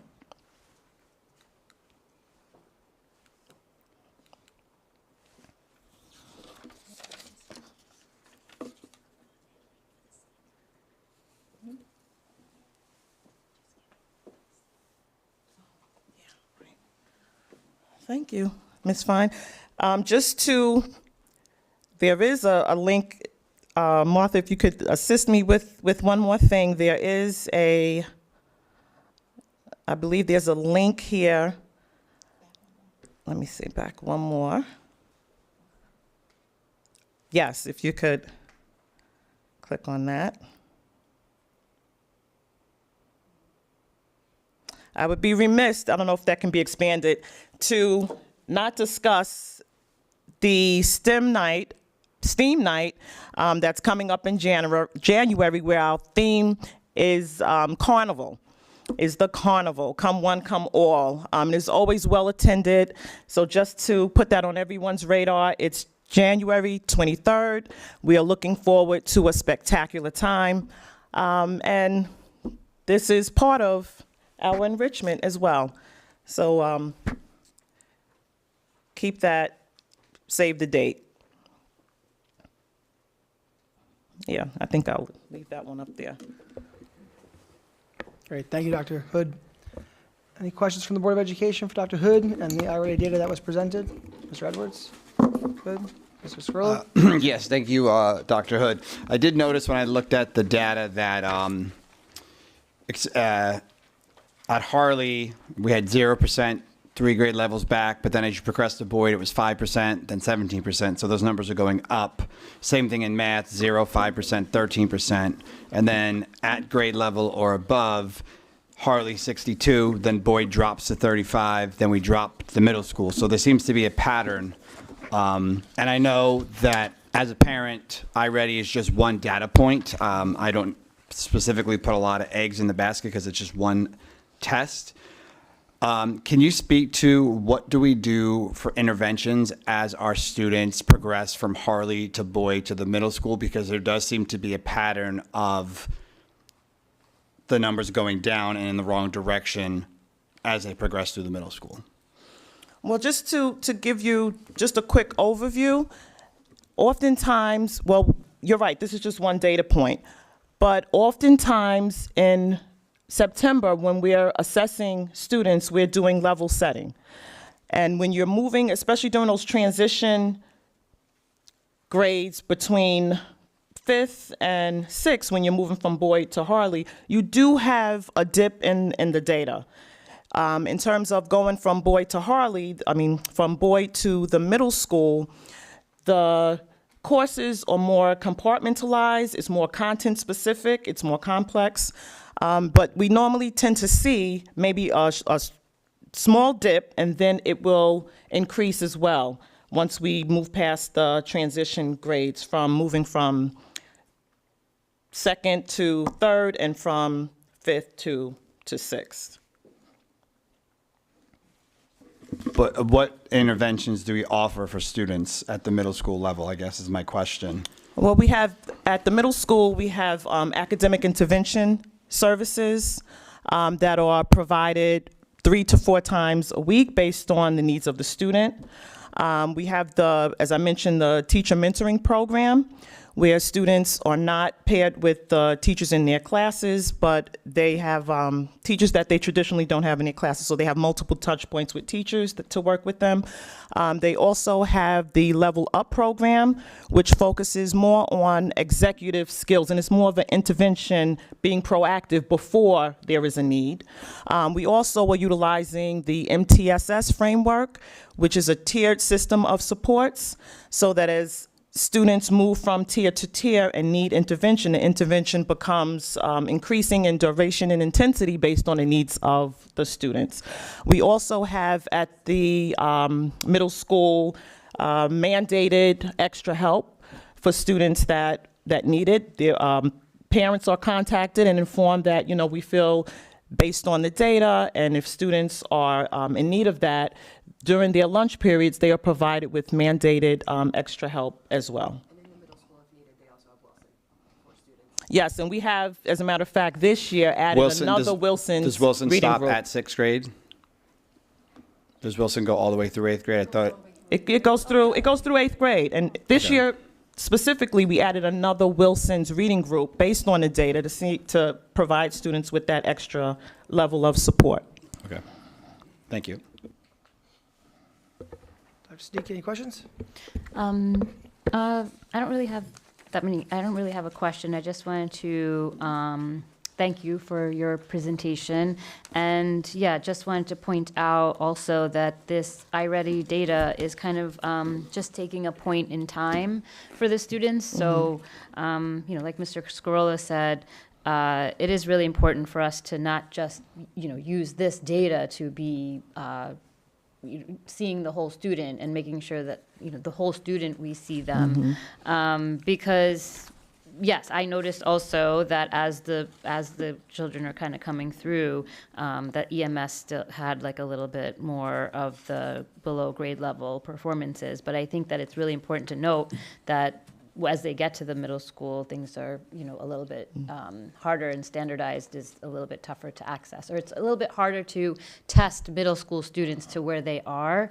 So I just wanted to make sure that that was stated. But I really was impressed with the not only resources and supports, but the program enhancements. I mean, to see the kids perform or make a podcast, that's absolutely amazing. I think these are the things that you can't really get from the data. And so having these resources and supports and enrichment and enhancements, I think in our community is to be applauded. So thank you for bringing that up. I appreciate it. And just to kind of piggyback on that, this is one measure of data, but there are multiple measures of data, qualitative and quantitative. So there's classroom assessments, teacher observations, questioning strategies. Oh, did I do something? Oh, that was questioning strategies. As I mentioned, this year was the inaugural year to introduce ORF assessments. So we're always assessing students ongoing, using a quantitative measure, but also a qualitative measure, and that's really the way to assess the whole child. That's good. Okay, great, thank you. Yes, my follow-up question to that would be so that our instructors use the iReady data to just kind of identify students that may need more help, but then they're not just using that data. They're looking at a lot of different things to assess and making sure that the students kind of come up, right? Correct. Okay, yes. Great. I see a lot of head nodding. Good yes. job. All right, great. Thanks. I got it. Thank you. So same thing, I'll echo the comments of my board members. Obviously, this is a universal screener. This is not something that we're utilizing to drive our instruction in its entirety. It's a data point. And then with that, I was hearing the comments, and I understand the concerns with the grade to grade and the school to the school. And I think it's also important to point out that most of these assessments are taken fall and the spring. Fall, winter, spring. So when the kids come back from summer, if they're taking an assessment, there's going to be some summer slides. So it's expected to see some declining growth there. What we do see, though, is nice growth in the spring. So that means they are learning the MTSS and the response intervention, all the supports that we have. The tiered supports specifically are really targeting the students and giving the accurate supports that they need in order to close those learning gaps. So it's nice to see that actually taking place in the spring, because to me, that's the real metric. That's the measure that we get to really see whether or not our students are growing. Yeah, we're moving in the right direction, but we're always on a continuous cycle of improvement. We're always looking at the data, and that's going to drive every decision we make. So we're always looking, we're always analyzing. We have data teams, building level and district-wide, where we're looking at longitudinal data. We're not looking at just specific building data. We're looking at trends and gaps across the district. So as we continue to look at the data, and the data will inform us, we make adjustments and modifications as needed. Absolutely. So being data-driven is something that the Board of Education has been encouraged to look at ourselves and encourage the administration to do, not to do that in a vacuum, but to make sure that we're using it as a resource to do so. I just want to also piggyback on your comment as far as the assessments. So yes, data point, but we do have formative and summative assessments that are taking place in the classroom, and nobody understands the growth of the child better than their teacher. So hopefully the teachers understand that although there may be some dips in different areas, they know best and they know how to have the interventions in the classroom or make the recommendations for the supports for the students. So we encourage them to do that. And I understand that we do have a lot of tiered supports for our students who need them, our 2 or 3 grade level below students. But I do want to just emphasize and drive home that there's a lot of students at the middle of the pack here. We see a lot, we look in the middle echelon of the data, that there's students that are like on the cusp. They're right there to be either mid or above grade level. So it's important to make sure that we're honing in on those students to make sure that we're moving the middle pack along. And then we can't forget about the students who are on or above grade level. We got to make sure that they're continuing to stay at that level as well.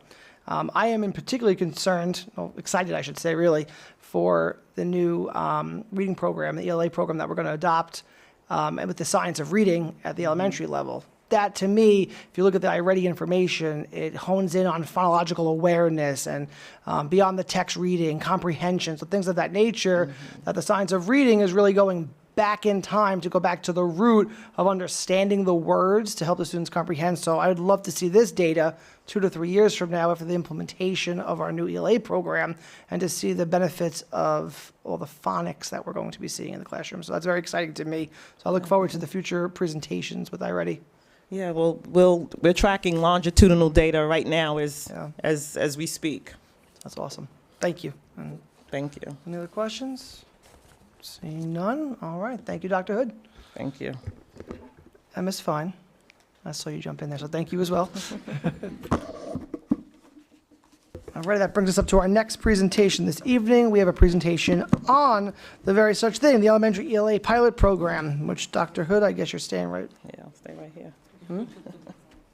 Oh, yeah, with the genetics. So, Dr. Hood, once again, you're up there. Ms. Fine, Ms. Milan, Ms. Smith, and Ms. Shapiro. Oh, maybe spell. There we go. Well, good evening again. Presentation 2.0.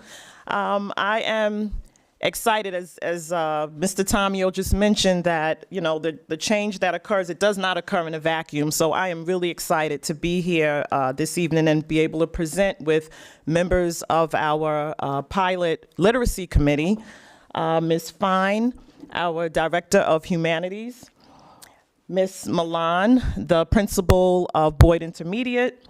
We have Ms. Barry Shapiro, teacher, who is also part of the committee, as well as Jill Smith.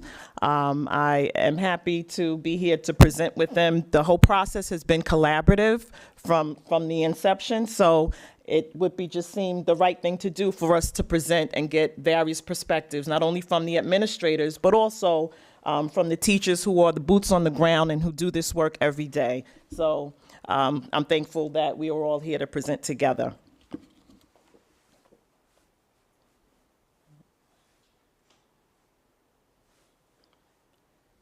Okay, let's see.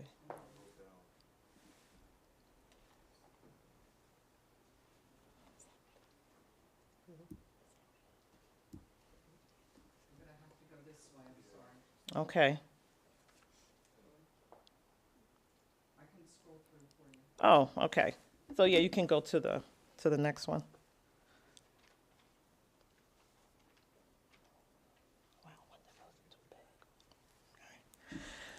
Okay.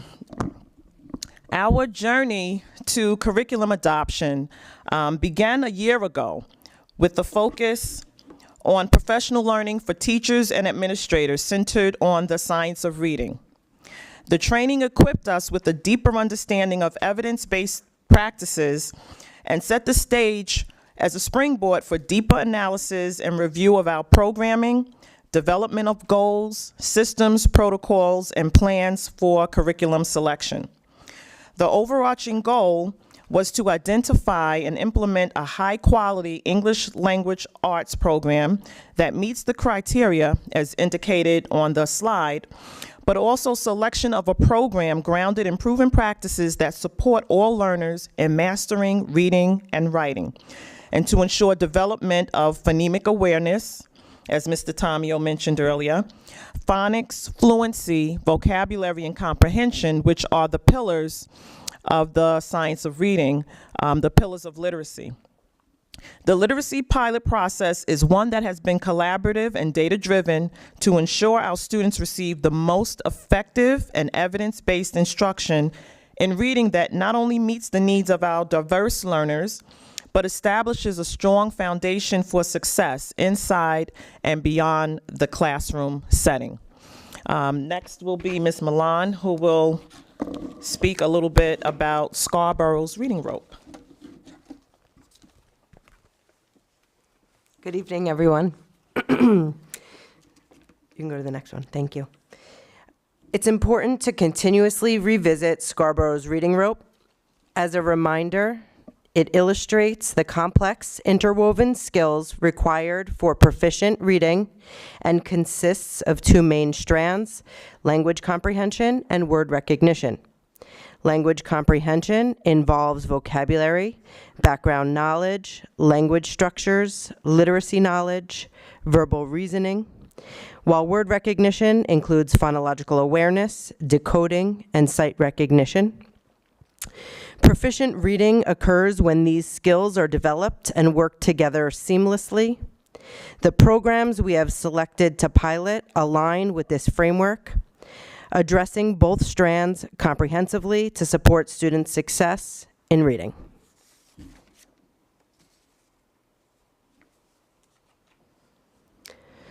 Starting last year, we began professional development with the Reading League on the science of reading, and some of our staff members have completed or are completing the SUNY New Paltz micro-credential course, which provides a deep understanding of evidence-based reading practices.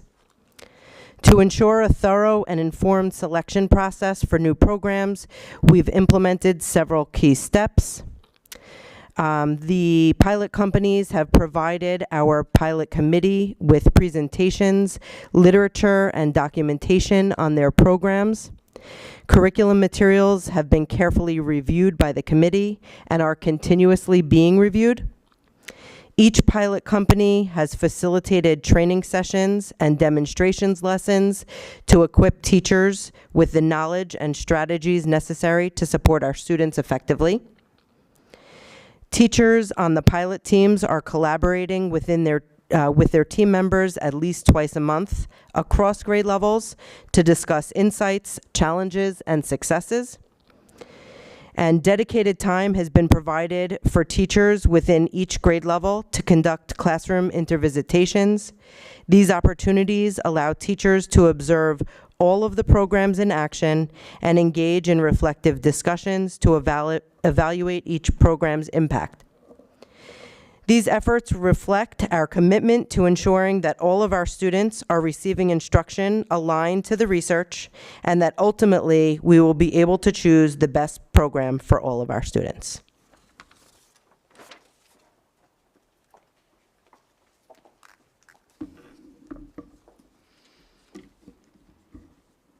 Okay, so why pilot 3 programs? Well, this goes back to our committee. After reviewing several programs, our curriculum review committee identified 3 as having the greatest potential to meet the needs of our students here in Elwood. Each of these programs offer unique strengths and approaches to literacy instruction.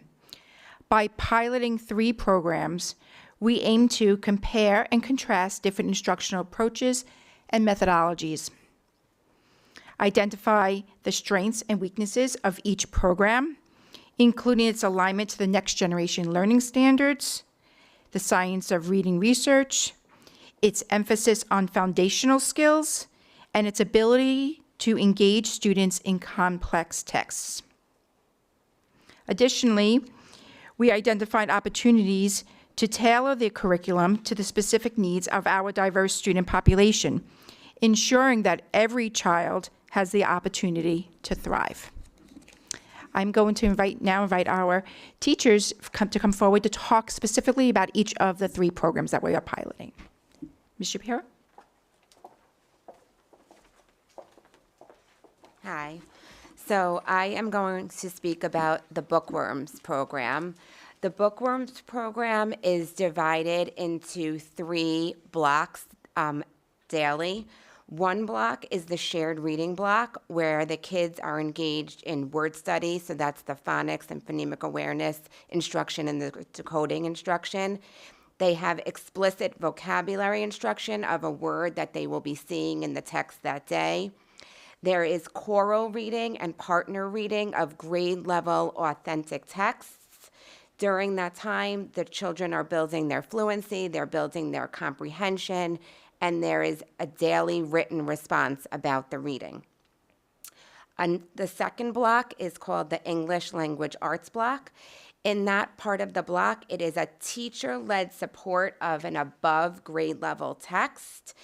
There is, again, explicit teacher modeling of comprehension skills, explicit vocabulary instruction, grammar instruction, and modeled writing. During that time, there is also genre-based writing in opinion writing, information writing, and narrative writing. And the third block of Bookworms is the differentiated instruction block, and that is the time when there is small group targeted instruction using all of our assessment data that we have from the oral reading fluency, the phonics assessments, the iReady assessments to inform our instruction. It's really a time for foundational skills building and also a time for the children to be engaged in independent reading.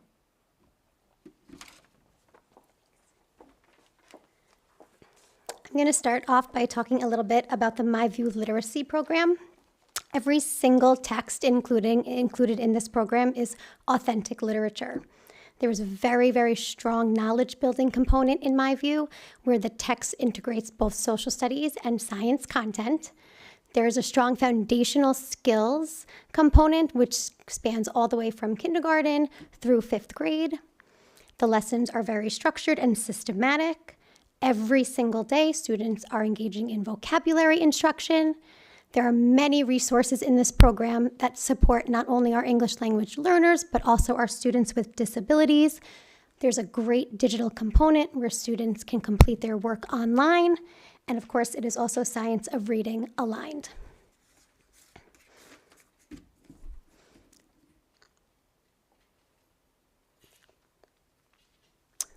The third program is magnetic reading. Magnetic reading, like MyView, also has a very strong foundational skills component. Our lower grade students receive weekly decodable texts. They also have the very strong knowledge-based component where students are reading social studies and science content. The texts are very engaging. Again, this program is very deeply research-based with science of reading. Students are reading both fiction and nonfiction, authentic texts. Real texts are included in this program as well. Every single day, students in this program are writing about what they are reading, and this one is also digitally aligned. And just on a personal note, as the reading teacher at Boyd, I've had the great opportunity to teach every single one of these programs, pretty much every single day. So I can say that all 3 programs are really great. Students are engaged, students are learning. We're all really happy with all 3 programs, which I think is going to make our ultimate decision very difficult. And I think what's really important is that all the programs are really teaching the standards that our students need to learn in different ways, but every program is really hitting those standards for our students. And I think the committee did a great job of choosing programs because I ultimately think all 3 are really wonderful.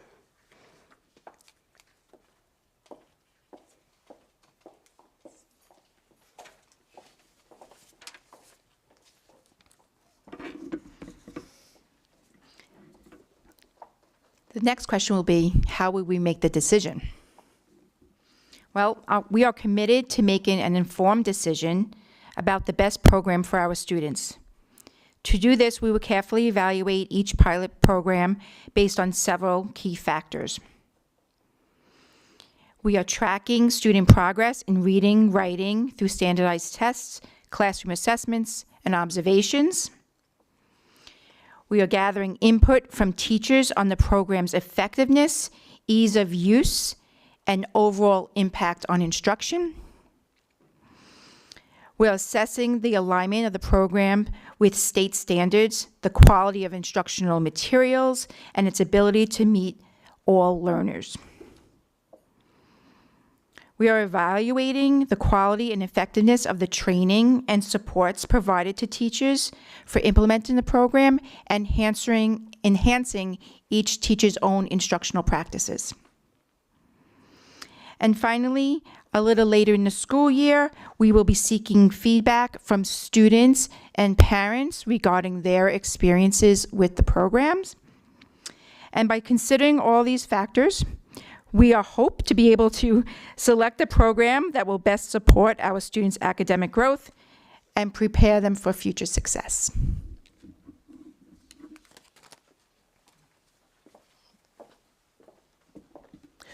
So this next slide gives us a peek into some of the data that we gleaned from the surveys that we provided to teachers. So the chart on the left, the teacher surveys, we provided that survey to teachers in October, very much early, right at the beginning, the beginning of the pilot. And what we wanted to get was just the teacher's feel, the teacher perspective with their level of comfort with the pilot. So we looked at organization of materials, the ease of use, as Ms. Fine mentioned, for the teacher and the student. We wanted to know if it was student-friendly, if the materials were student-friendly, if they were easily accessible, was there clarity with the content? The differentiation for all learners, our L students, our classified students, was there enrichment embedded in it? Quality of professional learning. Our teachers received professional learning, and we wanted to know, did they feel comfortable now starting the pilot with the level of training that they received? We also wanted to know what were their opinions, their professional opinions on the strengths and challenges of the curriculum presented across the board in all three programs. Now, the one on the right, the intervisitation, we also gave a survey to get teachers' feedback from intervisitations. When was it? A few weeks ago, we had our first round of intervisitations where teachers went and observed different lessons from different programs. And we wanted to know what they thought about the instruction from the other programs, the level of student collaboration, the access to complex text and tasks, the assessments, how were the other programs assessing students, level of student engagement, once again, the accessibility for student resources, and the use of scaffolds and differentiation. So these are just a sampling of some of the surveys that we administer to the teachers after every event, after every activity. We want to get feedback in real time. And usually following this, during our meetings, our committee meetings, then we debrief and discuss among one another. Now this week, we started our second round of intervisitations, and we will administer surveys again, where teachers will be in classes for the full period and be able to get more information. We'll be able to get a little more data to compare between the first round and the second round. And we will use this, as Ms. Fine said, to contribute to evaluating the programs and making a final determination.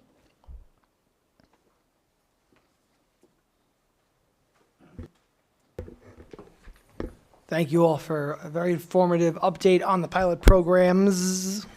And especially thank you to Ms. Smith and Ms. Shapiro for being here tonight. You don't serve in the role as an administrator, and to be here to go through the pilot programs with us is very much appreciated, so thank you.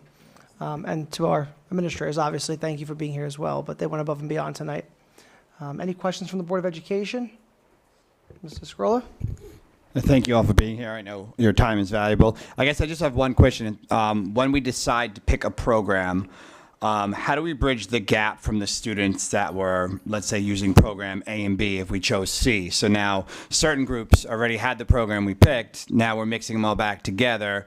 How do we bridge the gap and move forward to make sure all the students are on the same pace?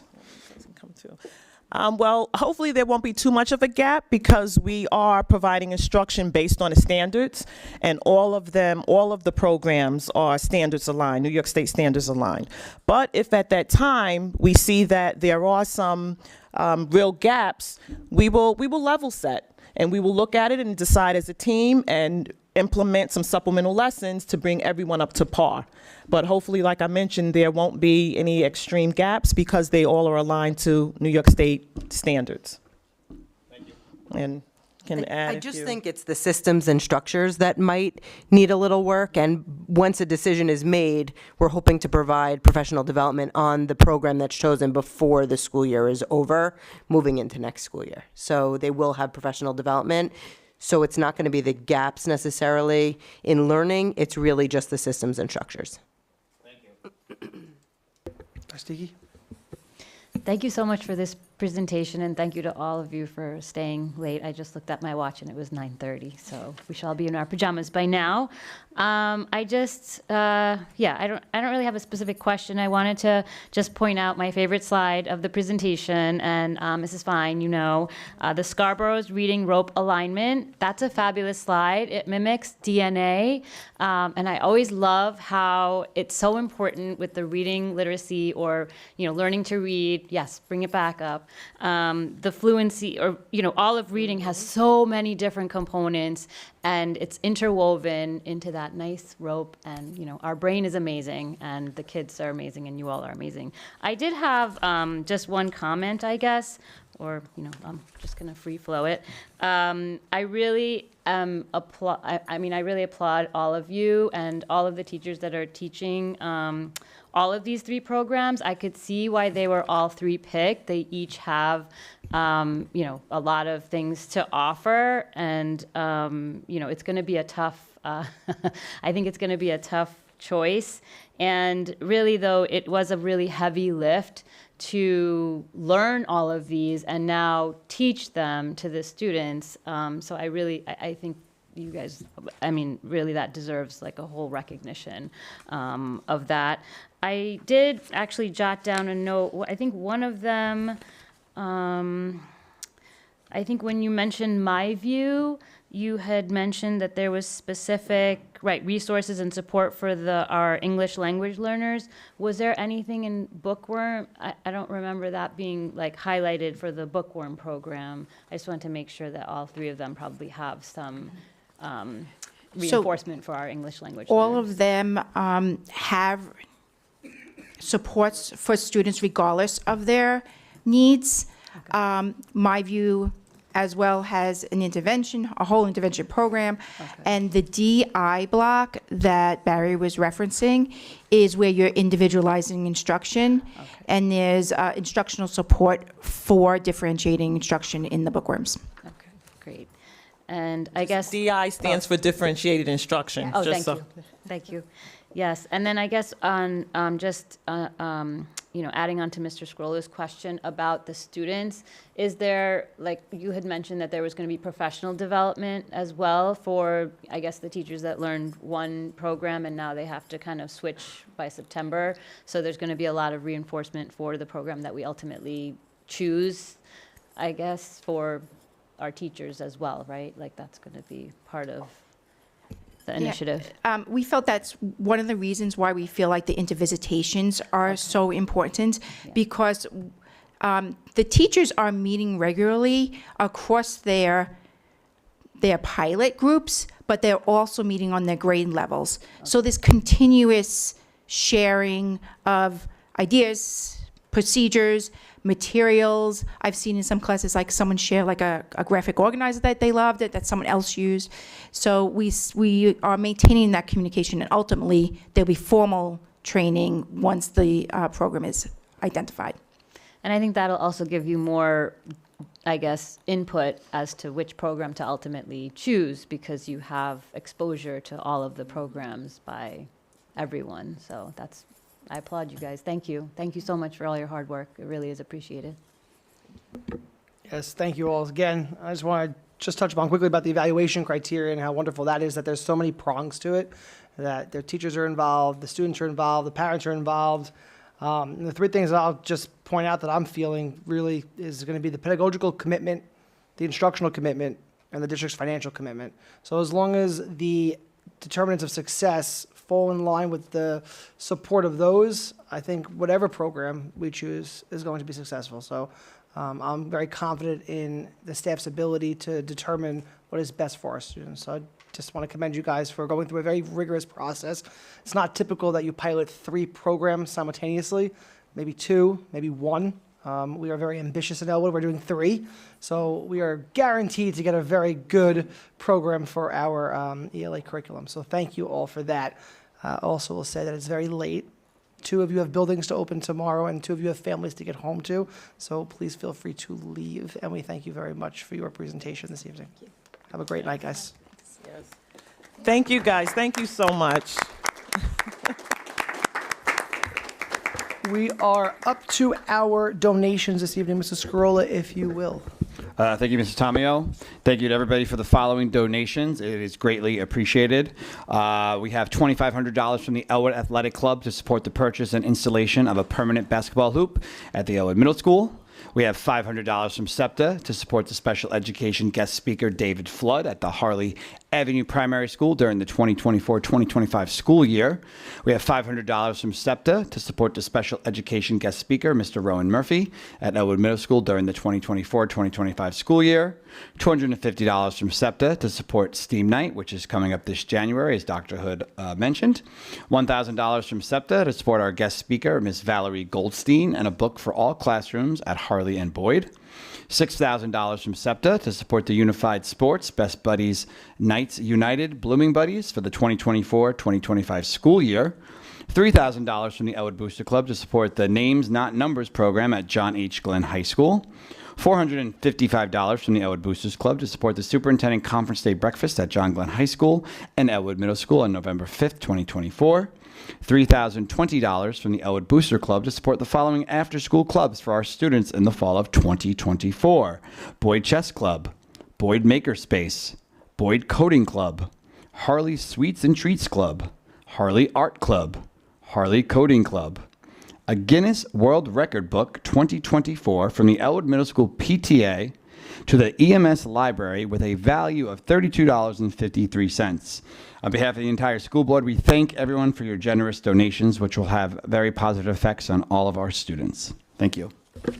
Thank you, Mr. Scarola. May I have a motion to approve the donations in its entirety? Mrs. Scarola, second by Dr. Siddiqui. All in favor, 4-0. That brings us up to our consent agenda, and please just recall that on the consent agenda, under item P1, is also to approve the Smart School Bonds Plan, which was discussed previously this evening when we had our public forum. Motion to approve our consent agenda in its entirety, inclusive of P1. Dr. Siddiqui, seconded by Mr. Scarola. Questions or comments? Question, Mr. Scarola? Oh, no. Oh, okay. No comment. He's so tired, he's just raising his hand. All right. All in favor? Now you can raise 4-0. Thank you. That's all good. And that brings us up to our policies. We have a second read for adoptions of our policies this evening. May I have a motion for the following? Be resolved that upon the recommendation of the superintendent of schools and the board's policy subcommittee, the Board of Education hereby approves the second reading and adoption of the following policies as presented to the Board of Education at this meeting. 4526.1 Internet Safety, 4526.1-R Internet Safety Regulation, and 8635-E Parents' Bill of Rights for Student Data Privacy and Security. Motion, Mr. Edwards, seconded by Dr. Siddiqui. Questions or comments? I will just comment once again and thank our policy committee and Dr. Steele for continuing to keep us updated with the regulations and policies and in alignment with New York State School Boards Association. Keep up the great work. It's keeping us where we need to be with our policies. So thank you. We had a motion, a second. All in favor, 4-0. We are up to our second residents' remarks this evening. Any residents wishing to speak? Please remember that our blurb from earlier this evening, policy 1230, is still in effect. Thank you. Hi, good evening. Melissa Janowski. I have two kids in the district, one at Harley and one at Boyd. Thank you, Dr. Hood, so much for your presentation on iReady. My question, concern is about that program. So I'm speaking on behalf of myself, but I know three other parents. I'm one of four who have this exact issue, so I was wondering maybe you could shed some light on it. My third grader in particular, since kindergarten, every single math, reading, always above grade level, and like never a single exam or homework question gets wrong, right? And so constantly complains, oh, it's not difficult enough, it's boring. And a credit to the teachers, all of them, they've always given those extra sheets, the purple sheets, the green sheets, so which is helpful and more challenging for him. And when those iReady results came out, me and several of the other moms were surprised that there seems to be an inconsistency between what the teachers are saying. And again, I appreciate it's one data point, but it seems to be inconsistent with what the teachers are saying, the report cards, and then in certain areas, they are above grade level, but in others, they're barely, or they're just below the green when you look, I'm probably not remembering it correctly, but it seemed to appear in some respects they were below grade level or below where they should be. So my concern is that perhaps, compared to the statewide results, I'm confident in Elwood and our results on iReady, but I'm concerned maybe perhaps there's something about the curriculum that's not rigorous enough or not, adequately preparing them for, to be competitive on a global national scale. Well, in relation to the assessment, the iReady assessment, I'm assuming that you're speaking about the parent report. Yes. And I probably should have maybe put a slide on there about the parent report. So the parent report gives you the percentile, but it also, sometimes that bar can be a little misleading, because when they assess the students, they're assessing them at the beginning of the year, but they're putting in the standards for the whole year, where sometimes students have not even been introduced to those standards. So you get more of an accurate reflection of those results at the end of the year. And even so, when you look on the blue bar that is, look at the percentile, because that can sometimes be misleading. It looks as if they're not meeting the standards. Right. Which in essence they are. So if you have a student that's coming in from the third grade and it's the beginning of the fourth grade, they may have mastered all the third grade standards, but just are being introduced to the fourth grade. Sure, but they're being assessed for the standards for the whole year, which kind of is misleading. But I would say to focus on looking at the percentile that's in that bar, because that's really more accurate.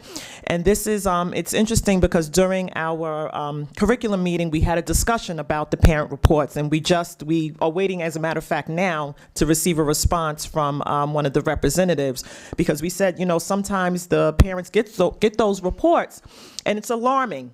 Yeah, we're like texting each other, what is this? Right, Yeah, and then when you sit down and discuss it, it makes a little more sense. Got it, okay.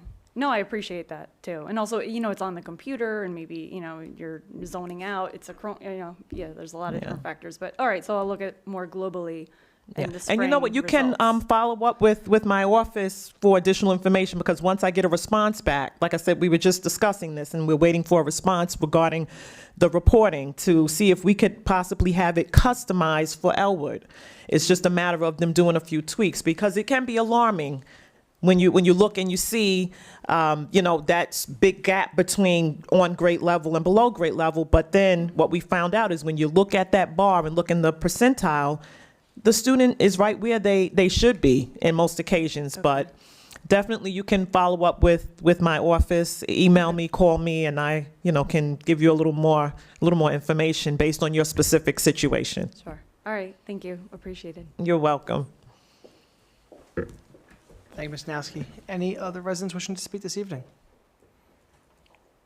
All right, seeing none, I have a motion to go back into executive session for discussions related to personnel matters. Motion, Mr. Edwards, seconded by Mrs. Scarola. Apprehensively, all in favor, 4-0.